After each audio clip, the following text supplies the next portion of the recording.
AI will be in every single experience in life. And if you don't provide it, you're going to seem like you don't need, like it'll be as remarkable as if someone didn't have a website today, right? Welcome to Sidecar Sync, your weekly dose of innovation. If you're looking for the latest news, insights, and developments in the association world, especially those driven by artificial intelligence, you're in the right place. We cut through the noise to bring you the most relevant updates with a keen focus on how AI and other emerging technologies are shaping the future.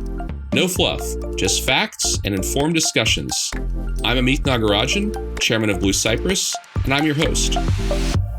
Greetings and welcome to the Sidecar Sync, your home for content all about associations and artificial intelligence.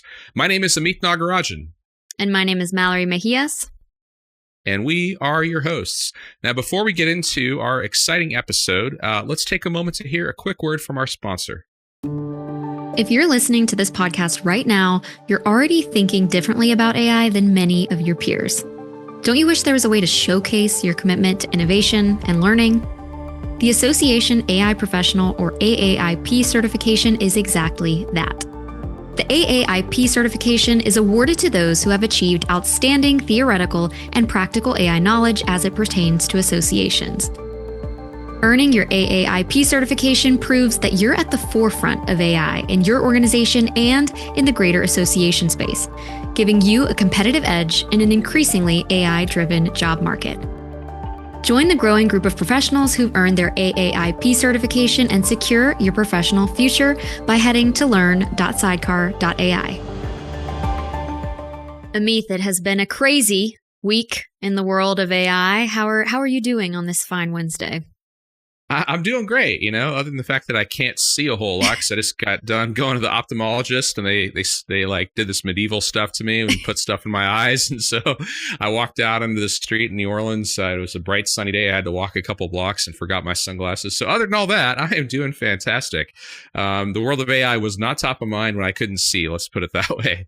How about you? Really? I thought the world of AI was always top of mind for you, Amith. I'm doing pretty well. It's a nice, 60 degrees here in Atlanta. I'm happy to just go outside without a puffer coat on and walk my dog. So I feel like things are good. And honestly, I've been excited for this episode as I am every week because I realized I don't fully process all this AI news until you and I do this podcast. It's almost like this is our time to really digest everything, break it down. So I started telling my husband about R1 and then realized, well, wait. I need to do the podcast first. We'll come back to this after that and I'll have more fun. Yeah, that's awesome. Well, yeah, and when you have to present a content or a topic or whatever you're doing, it definitely forces your mind to think a little bit differently. There's probably a different neural pathway that you use when you're teaching, training, communicating, anything that's even somewhat formal. In this podcast, we keep it pretty light, but still we're presenting to a whole bunch of people. And so it makes you kind of distill down the content a little bit differently. You have to think about how you're presenting it, of course, but also what's the right way to summarize things. Because you and I both spend countless hours every week reading content on AI, thinking about how it applies to associations, talking with association leaders, like building educational content. So yeah, it's a great touch point each week. I really enjoy it. And if you have been living under a rock, everyone, you probably wouldn't know what we're talking about today, but I already kind of teased it. Our first topic for this episode is DeepSeek's R1 model, which has been everywhere, all over my LinkedIn. Every news post I see is about this model. So we're going to spend a good bit of our time today talking about that. And then we will also be talking about OpenAI's Operator agent, which you all know. We love talking about agents on this pod, so that's going to be a fun discussion as well. But first, let's kick it off with the infamous DeepSeek R1. So to give you some context, DeepSeek is a Chinese artificial intelligence company, and it released its R1 model on January 20th of this year. DeepSeek is a relatively new player in the AI field, having been founded in May of 2023 as a spinoff of the Chinese quantitative hedge fund Highflyer. The company has quickly gained attention in the AI community for its high-quality language models and innovative approaches to model training. So as I went through this topic for today, I kind of broke out what I thought were the reasons why there's so much news around R1. Amith, I'll be interested to see if you're in agreement. One of those is performance, and then cost, and then the fact that it's open source, and then finally, of course, its impact on the US stock market. But starting with performance, R1 outperforms OpenAI's O1 model, Anthropic's Claude 3.5 Sonnet model, and other models in the majority of reasoning benchmarks. During training, R1 developed the ability to spend more time on complex problems by reevaluating its initial approach, a behavior that actually emerged naturally. Something interesting about R1 is it explains its thought process as it works through problems and questions, which is interesting to see. And it has been shown to complete some interesting puzzles or questions that have traditionally stumped AI models in the past. One of those is how many R's are in the word strawberry, which I think we've talked about on the pod before. It's that puzzle question is actually the inspiration behind the name Project Strawberry, which was formerly QStar, which is now known as OpenAI's O1. So it can answer that question. And then also on LinkedIn, I saw a post by Mark Heaps, chief tech evangelist at Grok with a Q. And he said he likes to run this puzzle with AI models to see if they can get it correct. It's really simple to the human brain, but there are 3 people in a room. One is reading, one is playing chess. What is the third person likely doing? The answer is playing chess, because it takes 2 people to play chess. And he said in most scenarios, AI models will create elaborate stories to answer that question. And R1 was able to get it right. It went through its thought process and said, well, that person must be playing chess. That's the performance summary. Now, talking about cost, DeepSeek claimed to have developed R1 for only $6 million, which we know is significantly less than the up to billions invested by US tech giants. Interestingly enough, the cost to train the R1 model is actually less than some leaders make at some of these big AI companies in the US. That reduced cost trickles down. So R1 is significantly cheaper to use than O1, for example, costing about 27 times less for input and output tokens. As I mentioned, R1 is also open source, which means it's poised to accelerate innovation in the AI sector and potentially disrupt the current landscape dominated by closed source models. And then we saw quite the stock market impact. So the release of the R1 model caused significant disruption, particularly affecting AI-related stocks. On January 27th, the tech-heavy NASDAQ index fell by approximately 3%, resulting in a $1 trillion loss in market capitalization. NVIDIA, which is a leading AI chip manufacturer stock, plummeted nearly 17% on January 27th. The single-day drop wiped out almost $600 billion from NVIDIA's market value, marking the largest daily loss in Wall Street history. And we know this model's ability to achieve high performance with less advanced hardware challenged the perceived value of premium AI chips. We also saw impacts on other tech companies like Microsoft and Alphabet, which is Google's parent company. Now, all of you can access DeepSeek's R1 model on desktop and on mobile. You can go download the app if you would like to, though there's probably questions there on whether you should or not. And it's also available on the Hugging Face platform. So that's a lot of information, Amith. People are losing their minds over R1. I tried to break it down into why I think that is, but I'm interested to hear your take. Well, that was a great summary, Mallory. And I think that ultimately, if you can get something that's perceived to be worth X for a fraction of X, that's interesting.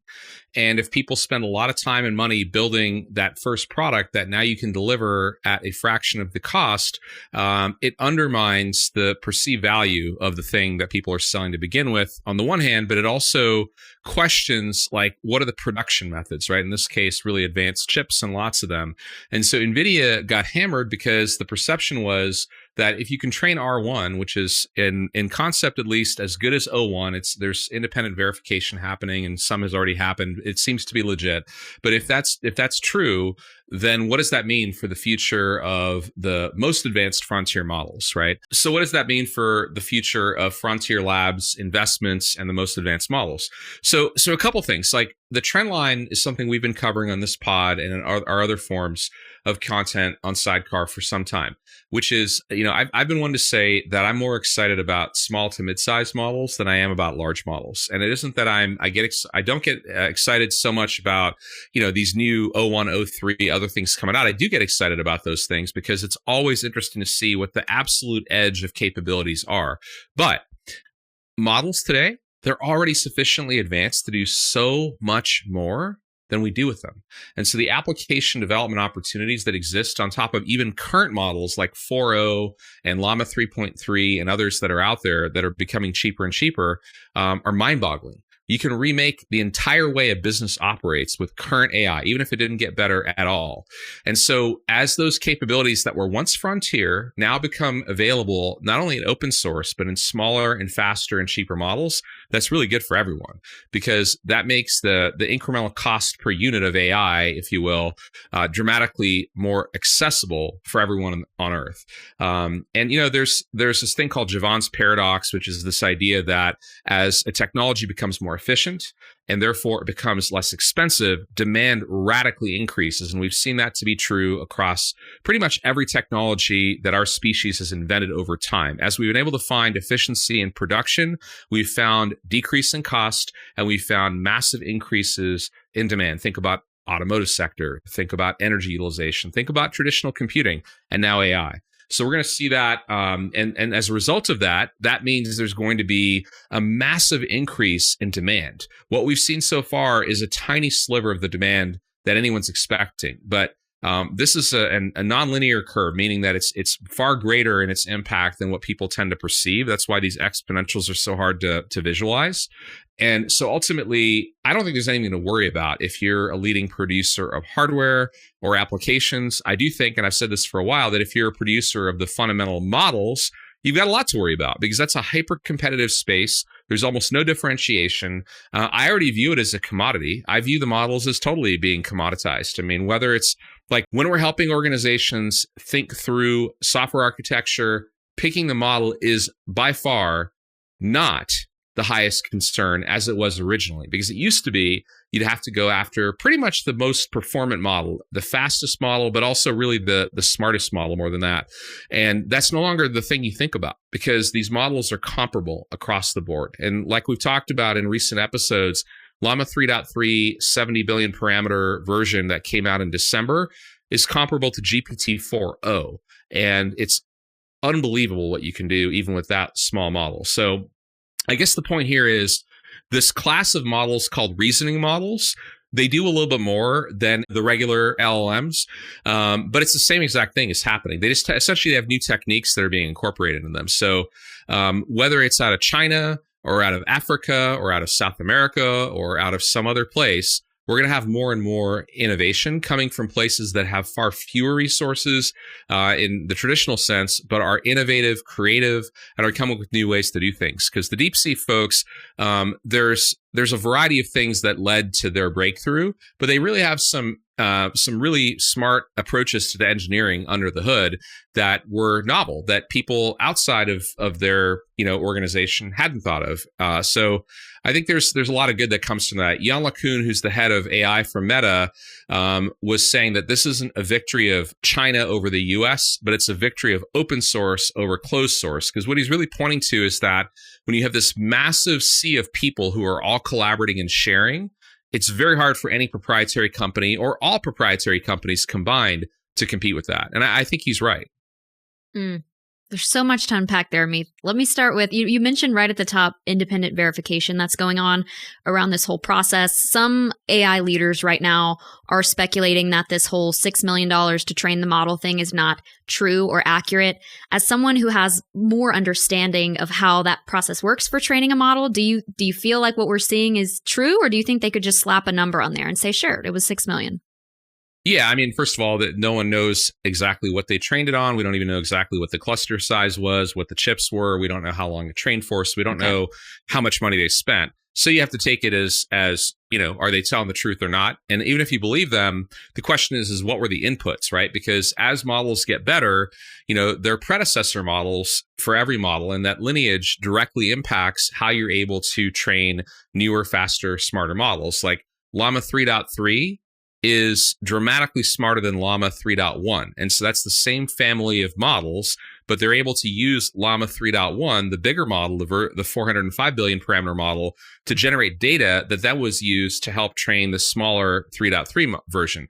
And that's a process called distillation. And some people are claiming that looks like something that, at least in part, was responsible for DeepSeek's performance. And one of the things that was shown as potential evidence of that, but it's of course just a screenshot, is the DeepSeek R1 model actually quoting OpenAI's policy framework for why it can or cannot answer certain questions, which is obviously indicative of having consumed content that came out of OpenAI's models. Now, obviously, I don't know if that's true or not, but it wouldn't surprise me if there were techniques like that being used with OpenAI's models, but probably with Claude, probably with other models as well, because essentially, if the mindset is take whatever you can possibly get your hands on and use that to improve models, there are people who are going to do that, whether you like it or don't like it, whether you agree with it or don't agree with it. It's going to happen. Did it happen in this case? I don't know, but it is happening in general.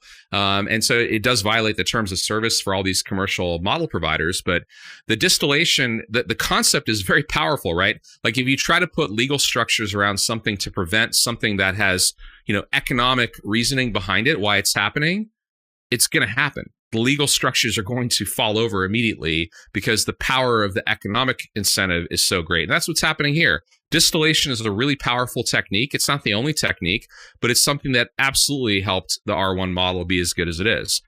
Ultimately, for our association listeners in particular, a lot of that, aside from maybe being interesting trivia, is not necessarily useful other than to come back to the through line and the trend, which is that associations and everyone else for that matter can count on very powerful models being available for nearly free.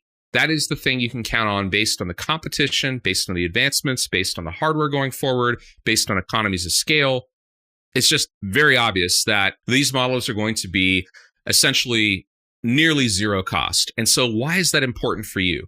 If you're an association CEO or anyone who's thinking about the business side of the organization, not the technology, you might be saying, well, wouldn't it be great if we could do these things if it was very inexpensive, if GPT-4o didn't cost so much that I couldn't process all of my data with it because that would cost me millions of dollars, or it would take too long, or the question of like, well, I wish I could do that with AI, but I don't really want to send my data over to one of these commercial providers. I sure wish I could run these AI models myself on hardware or environments I controlled.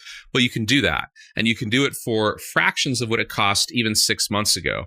So the reason that's so important to get your head wrapped around is you need to plan your strategy based on what will be available in the coming 6 to 12 months, of course, but even the next few years. And this stuff is going to get more powerful and cheaper, which means there's more business applications that you can count on having availability for you. And a lot of people have this fallacy where they say, oh, I wish I could do AI, but I'm too small. I don't have the budget. I don't have this and that. All of those assumptions are false now, and they're going to be more false in the future. So it sounds like the list of excuses is dwindling. Certainly from a cost perspective. And what that also means is everyone else is going to be adopting these technologies, these techniques, and these strategies. And that means the consumers of the world are going to expect AI everywhere. Every CRM system is going to have AI baked into it. So if you're a CRM or an AMS vendor, and if you don't have a really deep and well thought out AI strategy that you are scurrying about implementing as fast as possible, you better watch out, because that's going to be the expectation in those types of tools. It's going to be the expectation in every piece of software you use. And, every vendor you deal with, it's a software experience. It's an e-commerce site or an app. The interaction between brands and individuals is going to be defined by the quality of the experience, but also the absence of friction. And friction is something that's caused by constraints or choke points. Sometimes it's caused by design. Like, for example, you can't go buy a product from Hermes because they don't want you to be able to in order to create, artificial scarcity, which is a really cool business model if you can have that. But most people can't do that. So in reality, friction is generally a really bad thing in the consumer experience. So what I would point to is here we have a classical example of the association saying, poor me, I'm too small and I'm too under-resourced to handle doing anything meaningful with AI, but nobody cares outside of your organization. The reality is your consumers, your members, your customers, your users, whatever you want to call them, are more and more accustomed to a low-friction, high-quality environment, which is increasingly driven by AI, if not entirely driven by AI, from everything else in their lives, not just their professional lives, but their personal lives. So what I'm trying to say is really simple, is that this trend line affects the world and it affects the expectations of the consumer because AI will be in every single experience in life. And if you don't provide it, you're going to seem like you don't it'll be as remarkable as if someone didn't have a website today, right? Like you want to talk to a vendor and you want to buy something. There's no website. There's not even maybe they don't even have like a phone, right? That's how far back in time you will seem to be to your members and to your customers if you don't have like a deep AI strategy. I find it a bit ironic that this model was released right after the TikTok ban, because we just saw one of the most popular apps in the world get banned in the US for only 12 hours, but still a surprise nonetheless. Are you comfortable using a Chinese AI model? I mean, is that something that you're thinking about, Amith? Do you think it's safe to use? Sure. So I'm totally comfortable using the model so long as it's not running in China. Okay. So if you go to DeepSeek, their website, if you download the app from the App Store, from the Android store, you are connecting to servers that are controlled, and ultimately the data is going back to China. Now, I don't have any theory or knowledge that says DeepSeek is controlled by the CCP or is not, but generally speaking, you can assume that if your data is going to China, that it could be accessed by government. It could be used for purposes outside of what the company even intends. So I don't know how much that's actually happening versus not, but it's absolutely a possibility. So you have to be thoughtful about that, even as a consumer. As a business, most certainly you have to be thoughtful about where is your AI running. So it may be compelling. They actually have a free pricing plan for nonprofits, this was announced. And I don't know if that's totally free forever at all levels of inference, or if it's free only for a certain level. But that is a major, major trap, potentially, right? And again, I'm not suggesting that the people behind this have nefarious ideas or plans. They might be wonderful people who have the best intentions in the world, but they still live in an environment where ultimately they don't have control. So it's a situation you have to be very thoughtful about. Now, as far as running the model, remember, it's open source, and you can run the R1 model in a lot of other places. In fact, the folks over at Grok created a distillation of Llama 3.3 that distills parts of essentially the R1 model into Llama 3.3 that they took live on their website already. And that's something worth checking. That's not the R1 model. You can inference the R1 model itself in the United States. There's a number of providers that already spun it up. But on the Grok platform, you can inference on Llama 3.3 distilled with R1, which essentially means they took Llama 3.3, then they got a bunch of sample content out of the R1 model by running it over and over again. Mm-hmm. And then they essentially did additional training on Llama 3.3 to make it smarter using some of the brain power from R1. And they essentially leveled up Llama 3.3. They gave it more reasoning skills. They gave it capabilities. So this is the power of distillation, right? In this case, it's two open source models. So that's another interesting thing to play with. And on the Grok platform, everything goes 10x as fast as it does anywhere else. So that's worth checking out. And that inference is, well, they have a data center in Saudi Arabia now as well, but you can choose to inference only in the United States if you want with them.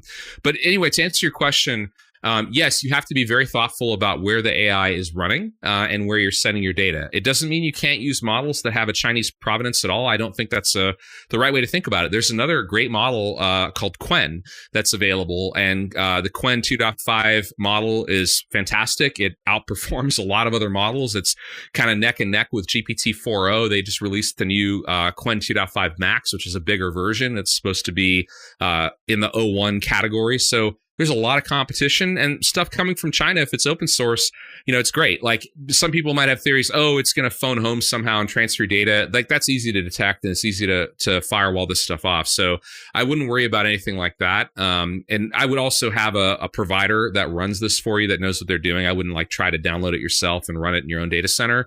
At least most of our listeners who are in the association realm who don't have that in-house expertise shouldn't do that. So, but there's lots of options. That's the beauty of this, is that open source models, they separate the decision of inference provider from model provider. Whereas prior to the point where you had these different models that can run anywhere, you picked OpenAI or Claude or someone like that, and you said, okay, I'm going to use, or Google, right? And you use one of those providers. They are the model provider, and they also run the model on your behalf.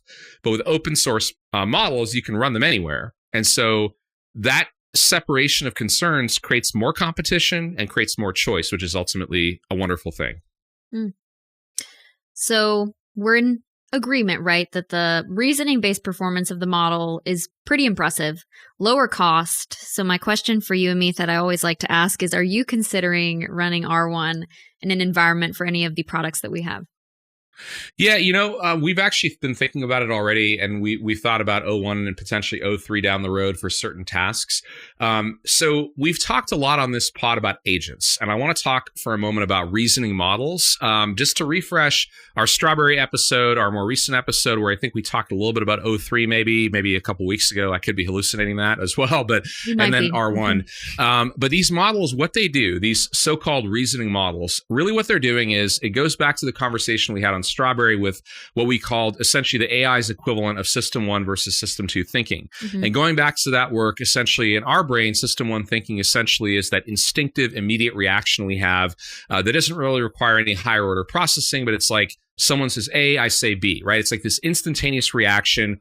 You say one thing, someone reacts a different way. It's like instinctive and nearly instant. Whereas our System 2 thinking is that which requires some reflection. It requires some reasoning. Sometimes we take minutes, hours, days, weeks, months, years to think through problems when they're more complex. Machines haven't had that capability. Machines haven't had the ability themselves to say, that's an interesting problem and it's kind of complicated. Let me think through that for a minute. Let me check my work. Now, you can kind of approximate that even with older LLMs where you say, think step by step. That's so-called chain of thought prompting. And it actually helps. It's more of a trick than it is anything else. It doesn't actually cause the model to work differently. But with reasoning models, they're actually trained to kind of iterate. So what they do is they say, Mallory has asked me to count the number of R's in the word strawberry. How should I do that? Well, let me look at all the letters. Let me see if these letters have this. Let me go count them. Let me see if that, and then they go and they check their work. They say, did I actually do what Mallory asked me to do? So there's this kind of iterative process where the model is checking its own work and it's coming up with a plan. Well, if you recall, when we talk about agents and multi-agentic software architectures, it's basically the same idea where we're saying, take a problem, break it down into component parts, execute those parts, potentially be able to loop back and redo some of them if there was failures in any of them, and then ultimately come to an answer and give you a more complex output. What's happened essentially is the model is doing some of this reasoning, which is essentially this iterative looping kind of capability in the model itself. And that's extremely powerful because it makes it easier for people to use. But if you have a multi-agentic architecture, it may not be the right thing to use. So a good example of this is our Skip software, which I'm very excited about right now because we're literally a handful of business days away from a soft launch to what we're calling a private preview, then a public preview of the new version of Skip, which is crazy, new and improved and incredibly powerful, but also it's going to be a completely turnkey SaaS option. So people will be able to go to the website, click Get Started, click a couple buttons to connect Skip to their SaaS solution like Salesforce, HubSpot, etc. of choice. A few minutes or longer later, depending on the size of the database, Skip will be synchronized. You can start talking to Skip. So Skip has been rebuilt. Skip has only existed for around 18 months since we started building Skip, a little bit longer than that. But we've rebuilt Skip and thrown everything away now 4 times. And the reason is that not only does the architecture need to change, but the underlying models have changed. And it's actually a little bit of an overstatement to say we threw everything out, but we threw away lots of it. And that's really important when things are changing rapidly. But in the case of what we have in the latest Skip architecture, the way the architecture is set up is it's possible for Skip to essentially do extraordinarily complex things for you. Sometimes that take minutes to do because Skip is able to essentially look at what you're talking about, take the whole context of not only your conversation, but literally all the data in your enterprise. Look at like all the types of data you have in your Salesforce system or your HubSpot or whatever, and then figure out a plan, execute the plan step by step, which might require 3 steps, 5 steps, 50 steps. And then after Skip executes all those steps to come back through, check Skip's work, and then ultimately assemble the final work product, which is almost always some kind of analytic or report. So it's like, a report that says, hey, here's my member churn for the last 3 years, or here's my predicted member churn, something like that, right? So Skip is able to do those things because of these techniques. And because of that, each of the individual steps that exist within that kind of agentic framework don't require an R1 level capability because we've broken down the problem through the agent layer to essentially result in the LLMs underneath it being much simpler. So almost all of Skip now runs on Llama 3.3. which is the 70 billion parameter model we've talked about, compared to previously requiring OpenAI. OpenAI was the only game in town last year for Skip. We needed the level of horsepower they had, and nobody else had a GPT-4o caliber model. Now you have 4 or 5 options that are all really good. And Llama 3.3, again, mentioning Grok with a Q, we are using them exclusively for inference. We do go up from that a little bit for a couple of key tasks Skip does, but because of our architecture, we can get a lot of horsepower out of these smaller models. Now, that being said, there are definitely situations where it'd be helpful to have an R1 or an O1 or an O3 caliber model. And our teams are always looking at this stuff, always playing with it and figuring out like where you can solve novel problems with it. So it's a lot of fun. But yeah, I mean, I think that people tend to do this. They think, oh, I have to, now that R1's out, I got to use it. Well, actually, R1 and O1 are really bad at certain things. Like if you want a near instant response to like a fairly simple question, that doesn't make any sense. You don't need it to go through that whole thinking process. Like GPT-4o LLM is perfectly good at answering that, and it doesn't do any of those steps. It's nearly instant, comparatively speaking. So there's different things for different problems, essentially, is what I'm trying to say. Yeah, that makes sense. You mentioned a private preview for Skip. Is there any way for any of our listeners to be a part of that group if they're interested? They can ping me on LinkedIn. We're taking in just a very, very small number of people. We already have a number of people that are signed up for the private preview. That's only going to last a handful of weeks as we get through that. And then we're going to go to a public preview, and then we'll go to a full release. All this is going to happen. All those steps will happen in Q1. So it's happening pretty quickly. But if anyone's interested in that, they can ping me on LinkedIn. Awesome. Moving to our second topic of today, we're talking OpenAI Operator, which is a groundbreaking AI agent unveiled on January 23rd of this year, designed to automate various tasks by navigating the web like a human. It can perform activities like planning vacations, filling out forms, making restaurant reservations, and ordering groceries. Really fun activities. Operator is powered by a new model called Computer Using Agent, or CUA, which combines GPT-4o's vision capabilities with advanced reasoning through reinforcement learning. This allows Operator to see web pages through screenshots and interact with them using a virtual mouse and keyboard inputs, just as a human would. What are some key features of Operator? Well, it can autonomously browse websites to complete tasks without requiring custom API integrations. It can leverage reasoning capabilities to overcome challenges and correct mistakes. When it encounters difficulties, it can hand control back to the user for assistance. And users can also add custom instructions for specific sites or save prompts for repeated tasks. Currently, Operator is available exclusively to ChatGPT Pro users, which right now is $200 per month, through operator.chatgpt.com. But OpenAI does plan to expand access to other tiers and integrate it directly into ChatGPT in the future. So booking a reservation for 2 at a seafood restaurant, finding a few tickets for a concert, sending mom flowers on her birthday. These are a few examples that the OpenAI team shared in their demo. Amith, I'm curious on your end, if you test this out and you realize it works really well, what are some everyday tasks, personal or professional, that you could see yourself using this for? First of all, I got to get in my soapbox for a minute. I think these guys really need some help with picking examples. Those are so dumb. Like, every single one of those tasks is actually something I'd really like to actually spend time on. It's fun to pick a restaurant. It's fun to like find, music that you're going to go to, or I don't want anybody flowers. That I send flowers to know that an AI did it. That's for sure. Certainly my wife, So I don't know. I think they need a little bit of help picking some examples that are actually tasks that are good ideas to automate. But aside from that, I mean, the reason that they pick those things is because they're good examples of consumer experiences that happen in most people's lives at different times. But the point is this, actually. The world around us, we have shaped for hundreds of thousands of years in our image, and to work well, to have a user interface that's intuitive for people. So the way things work in the physical world works well for the human form, which is why humanoid robots are such an interesting area of product development, because if you can plug a robot in to the human world, the robot has way more utility than if it's only able to interact in very narrow ranges of environments. So similarly, if an AI in the digital world can interact through human interfaces or interfaces designed for humans, which would include, of course, websites, but also desktop software, the crusty old AMS that you don't like very much, all those products that are out there, right? If an AI could learn those desktop software tools of various flavors or mobile tools or whatever, that's really interesting, because then the AI is able to actually literally do all the digital labor that a person would do through a keyboard and mouse. And we know that AIs can see, we know they can speak, we know they can hear, now they can type, and now they can move the mouse. And so this is a very interesting thing. I want to point to another rival lab of OpenAI's called Anthropic, which is the maker of Claude. Last year, they revealed something very similar to this called computer use, which is available in Claude, I think also for their premium tier. I personally haven't used either of these, but the idea is the same. Now, the way they've implemented it is different.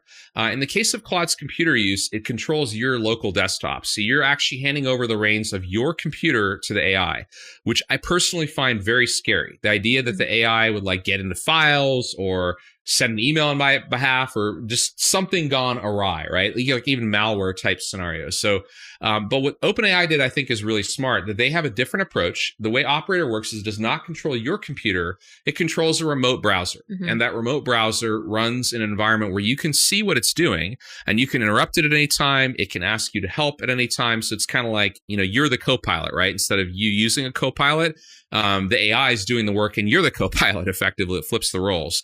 But that's kind of cool because in that context, there's less risk because you're not working on your local computer.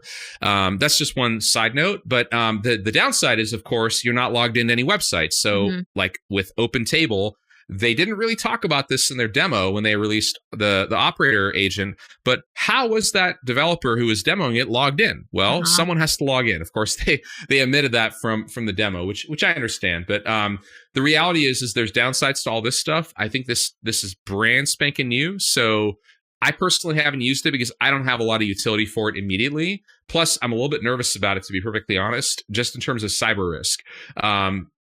But that being said, I do see use cases which we can talk about, but that's kind of my opening salvo on it. I think it's a really important innovation because of the kind of the human interface thing I was starting with, right? Like robots in the physical world being able to meld into the whole world that's designed for us. And the same thing for computers. Computers are designed for us to use.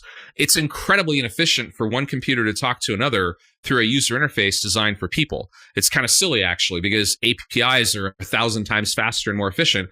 But the world of websites and applications is probably tens of thousands of times bigger than the number of things you can do through API. So it just opens up a lot of possibilities for automation. And legacy systems, I was kind of kidding about the crusty old AMS comment, but kind of not, because if you could have the bot actually do some of the stuff with your old system, and which maybe people don't like using, maybe it frees them up and they don't really care about replacing the old AMS as much anymore because you've automated it. Well, I will say crusty old AMS is probably going to be one of my top ranking phrases that's ever come out of this podcast. I'm going to chuckle about that later tonight. I think some of our listeners might be surprised, Amith, to hear that this is something you're a bit more weary about. I feel like generally you're an optimist, right? You're a realist as well, but generally you don't seem to be overly cautious with any of these things, new releases, not saying that you are now, but I'm curious if you are cautious about this. Are you suggesting that our listeners be as well, that this is not something they should go out and try? Well, so I'm also a cheap entrepreneur. So paying OpenAI $200 this month is not something I'm willing to do right now. I just don't see enough value. I don't really care about using Sora personally. And this tool isn't enough. It's not meaningful enough for me to go try it out. Plus, I'm kind of busy with other things. So if I had a little more free time, I might go play with it and pay him for a month. But I really don't think it's that interesting because I understand how it works. And I think everyone's going to have this. There's actually already open source versions of Operator that you can download and inference locally with Llama, which are worth checking out as well. That's a little bit more involved in setting it up, but you can run Operator-like things, and that's actually existed for months. It's not something that happened right after OpenAI came out with Operator. So there's ways to do this. I also think it's super early infancy days for this technology. It's really crude. It's really slow. I don't think the utility is super high, but like I was saying earlier about R1 and how the predecessors to it and what's going to happen later are on this crazy time scale, the same thing's going to happen with this. By the end of this year, these kinds kinds of agents will be very common, and they will work quite well, and they'll be very fast. So rather than moving at this like pokey pace that you saw in the demo where it's like, oh, that's what Operator does? That operator really doesn't know how to use a computer too well, right? Maybe we should send them to like a Mavis Speak and Teach Us typing class, because that operator kind of sucks at using the keyboard. But what I'm serious about, though, is that's because the AI is so slow right now and it's so resource intensive to do. What it's doing is essentially taking a screenshot multiple times per second, running the screenshot through the model, and then getting back JSON and instructions essentially to tell it what to do and which pixel to move the mouse to and what button to click and all that kind of stuff. It's incredibly inefficient, but it's a great concept. And so over the course of the next 6 months, we'll get another AI doubling, another one the second half of the year, and probably by the end of the year, these things will be quite good. So I'll jump in. My comment about cybersecurity risk is actually mainly with the computer use and Anthropic's model running on my local computer. That risk doesn't exist in the OpenAI example because you're running in a remote browser. At least it's not the same kind of risk. Mm-hmm. Yeah, it just seems like this is one of the first steps we've seen recently for agentic solutions or agent-like actions in terms of actually being able to do things on your computer in consumer-grade technology. Would you agree with that? Yeah, totally. I mean, the examples people use, they're trying to make it relatable as well, which is why they use the, how to automate sending your mom a birthday gift, which I think again is just the funniest example, but it's crazy. But that concept like is relatable, I guess, and we're talking about it, so maybe they knew all along that it would be something people would laugh at. But the point I would make is there's a lot of business use cases for this. So think about this: you get an email, and the email says, "I'd like to renew my membership." And you, in the member services assistant or member services specialist role, has to do that. So what do? Well, you have the email open in one screen, and then you open up your AMS, crusty or not, in the other screen. And then you do the stuff, right? You open up, you search for the member. You swear at the computer because it couldn't find the member based on the email or the phone number. And then you finally find the member, and then you go into the record, and then, you figure out how to do the renewal, whatever that process is in that system, right? So there's like anywhere from 3 to 15 steps that you go through in the AMS. Well, what if you could just say, hey, operator, watch me do this. This is what happens a lot. I get these emails, and this is what I need to do in the AMS. This is the AMS system I use, so this is what I want you to do. And the operator says, yep, got it. I now have been trained just like a new employee. And the next time an email comes in like that, you can just click on it and say, set it to operator, and operator takes care of it. It sounds a little bit sci-fi, and it wouldn't work well at all right now if you tried to do that with operator. It's way too simplistic of an agent today. But that's not true in 6 or 12 months, certainly in a couple of years. So yes, you should totally be thinking about this stuff as a way to radically change the way your workflow is, because those types of things that require so much manual effort and take up like as a percentage of your staff's time, that kind of task I just mentioned, somewhat jokingly, but seriously, it's like that probably chews up half of the people's time in 50% of the positions in your organization. So like 25% of your staffing budget goes towards those kinds of tasks that could probably be automated. Think about what you could do with getting that time back. And I would say too, if you're a leader listening to this podcast, you've got to take a stance on this. You've got to educate your team on this, because what you don't want to happen is this technology to get a little bit better, and maybe your staff goes off and they start using Operator, and maybe they're not disclosing that, and maybe Operator does exactly what Amith says, makes a mistake, and then your staff comes to you and say, well, I used Operator, so am I in trouble? Is Operator in trouble? What's our staff usage policy around this? I would say this is something you want to get ahead of, for sure. Yeah, and I would add to that, I think policy and guidelines are key, because you have really 3 categories of people that I've seen and this isn't just for this technology, but it's especially true. You have people that are doing nothing and probably actually are very happy to do nothing. And then you have people who really want to do something but aren't doing anything because there's no policy to help them know that it's the right or the wrong thing to do. And then you have people who are just going to do whatever the hell they want, regardless of what your policy says, and your policy is probably not going to affect them, and that they exist in every organization. And actually, sometimes those people are really helpful if you can get them to say, hey, like, what's working, what's not. But in any event, without a policy, without guidelines, without training as well, you're leaving you people in the dark. And so I agree wholeheartedly with what you're saying, Mallory. I think, I talk to people about a lot of different technologies, a lot of different AI models and software architectures and business strategies and blah, blah, blah, blah, blah. But every single time the conversation's, all right, where do we get started? And it's always the same thing. get some policies and guidelines in place. Don't spend a million years on it. Don't go and convene like a special panel of 300 of your favorite members to like talk about what AI should look like and spend the next 6 months and, amend your bylaws. Like, don't do that. Just create something simple really quickly and tell people it's going to change constantly because AI is changing fast. Roll it out. And then invest in some training for yourself and for your team. It can be Sidecar's, it can be anyone else's. Just go get trained and get a guideline in place, and you'll be dramatically better off. Mm-hmm. Yeah, and guidelines, aren't always meant to stifle people's innovation by any means. They can actually give people a lot of freedom by creating those parameters that they can act within. Yep. Well, Amith, it was a good jam-packed episode. You were on your comedy game. We talked about R1, crusty old AMS's Operator. Lots of good stuff. Thanks for tuning in to our audience, and we will see you all next week. Thanks for tuning in to Sidecar Sync this week. Looking to dive deeper? Download your free copy of our new book, Ascend, Unlocking the Power of AI for Associations at ascendbook.org. It's packed with insights to power your association's journey with AI. And remember, Sidecar is here with more resources from webinars to boot camps to help you stay ahead in the association world. We'll catch you in the next episode. Until then, keep learning, keep growing, and keep disrupting.